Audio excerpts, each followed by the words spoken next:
নমস্কার, আমার নাম বিক্রম পাল। আমি জিতপুর গ্রামের একজন বাসিন্দা। আমি গ্র্যাজুয়েশন কমপ্লিট করি এবং আমি এক দাদার কাছ থেকে ফিউচার গাইড সম্বন্ধে জানতে পারি এবং ফিউচার গাইডে এসে আমি যোগাযোগ করি এবং ভর্তি হই এবং 3 মাসের একটা এমআরটিভি কোর্স কমপ্লিট করি। এখানকার স্যাররা ম্যাডামরা অনেক আমাকে সাহায্য করেছে এই কোর্স কমপ্লিট করতে এবং এমআর সম্বন্ধে মেডিকেল রিপ্রেজেন্টেটিভ সম্বন্ধে জানতে। এবং আমি আজ রেভেঞ্জা ফার্মাসিউটিক্যাল প্রাইভেট লিমিটেড নামক এক রেপুটেড ফার্মা কোম্পানিতে 2,04,000 সিটিসি নিয়ে কর্মরত।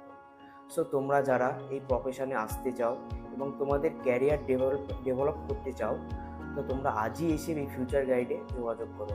কারণ ফিউচার গাইড এই একমাত্র নির্ভরশীল প্রতিষ্ঠান মেডিকেল রিপ্রেজেন্টেটিভদের জন্য। নমস্কার।